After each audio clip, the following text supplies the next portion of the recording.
একটি সীতাকুণ্ডুর বাউয়াছড়া ঝর্ণার কাছাকাছি অনেকটা দুর্গম জায়গা, কখনো আসা হয়নি। এখানে প্রকৃতি এখনো প্রকৃতির মতোই আছে, কারণ এই জায়গাগুলোতে মানুষের পদচিহ্ন তেমন একটা এখনো পড়েনি। যখনই পর্যটক আসা শুরু হবে তখন এটির সাথে যুক্ত হবে পরিবেশ দূষণ। এখানে এখনো পর্যন্ত কোনো পলিথিন বা মিনারেল ওয়াটারের বোতল এসব কিছুই দেখা যাচ্ছে না। সামনেই দেখছি আমি একটি পাথরের ছোট্ট স্থাপনা, এটি হয়তো পানি যাওয়ার জন্য ব্যবস্থা করা হয়েছে। তবে সব মিলিয়ে এখানে একেবারেই অর্গানিক বলতে যা বুঝি একেবারেই শতভাগ প্রাকৃতিক। চমৎকার দৃশ্য দেখা যাচ্ছে। আমার সাথে আসছে আমার সন্তান তুল্য দুজন, কিশোর আর জাইফ। তারাও হাঁটছে, সামনে দেখছে অপার বিশ্বে। সত্যি প্রাকৃতিক সৌন্দর্যের অপরূপ এই অপরূপ বাংলাদেশ। এটিকে আমাদেরকে রক্ষা করতে হবে, এই সুন্দরকে আমাদের ধারণ করেই চলতে হবে। আমি এখন উঠছি, এটি পাহাড় বলা যায়। সামনেই হয়তো আমাদের কাঙ্ক্ষিত সেই বাওয়া লেক, যেটি আমরা দেখার জন্য এসেছি।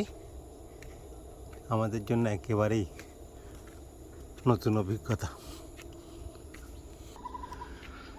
নানা পাখির ডাক শুনছি, একেবারেই নির্জন। আমরা লেকের পাড়ে এসে গেছি। অসাধারণ ভিউ, চোখে না দেখলে আসলে বোঝা যাবে না জায়গাটি কেমন। এই যে বাওয়া লেক নামে খ্যাত, অসাধারণ সুন্দর। এখানে একটি কিশোর দেখছি বড়শি নিয়ে মাছ ধরছে। একটি স্লুইস গেটের মতো আছে, অসাধারণ সুন্দর। একদিক থেকে দেখতে থাকুন এই লেক, কি সুন্দর প্রকৃতি, জনমানবহীন অনেকটা। দুজন স্থানীয় লোক এখানে আমরা দেখছি, একজন বসে আছেন, ওই কিশোর এখনো মাছ ধরছে। অপূর্ব অসাধারণ সুন্দর এই জায়গাটি, আসলে না আসলে মিস করতাম। অপূর্ব। আপনার বাড়ি কি এখানে? এখানে কোন এই জায়গাটার নাম কি? বাউয়াছড়া। বাউয়াছড়া, এটা এখানে ওই পর্যটক আসে না? শুক্রবারে বেশি আসে। আচ্ছা, আপনারা এখানেই থাকেন, কৃষি কাজ করেন? গরু আছে। আচ্ছা, এখানে সব জিনিসপত্র কিনতে টিনতে পান?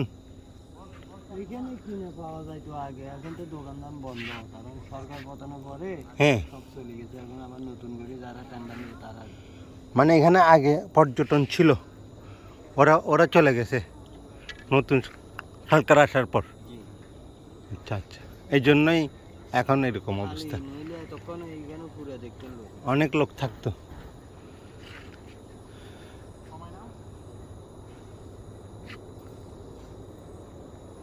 এখানে কিশোরকে দেখছি, কিশোর জাইফ। কিশোর, তুমি এখানে যে আগে এসছো কখনো? আগে কখনো আসো নাই? এখানে নাকি পর্যটন ছিল, সরকার পরিবর্তনের পর যারা টেন্ডার নিয়েছিল তারা নাকি চলে গেছে। তো এখানে যে এসছো তোমার কেমন লাগছে? ভালো লাগছে। অর্জন কমে, এটা আরো বেশি সুন্দর লাগছে। মানে খুবই খুবই প্রাকৃতিক। বোট সার্ভিস এখনো আছে? যাবেন? হ্যাঁ আচ্ছা, যাবেন নাকি? সময় হবে? সময় আছে, যাবে যাবে 15 মিনিটের ঝর্ণা ঝর্ণা আছে, ঝর্ণা দেখা হবে। দেখে আসা যাবে। কত টাকা নেবে? 300 বলতেছে, আমি 200 বললাম। 200 হলে চলো ভাই। কম নাও। হ্যাঁ 300 টাকা বলছে। 200 টাকা নাও, 200 টাকা নাও। তোমার লাভটা কি হবে? তুমি আমরা চলে যাবো, তোমার কি লাভ হবে? আমার লাভ নাই এখানে, আমি তো কর্মচারী। আচ্ছা স্টার্ট দাও, আচ্ছা, স্টার্ট দাও।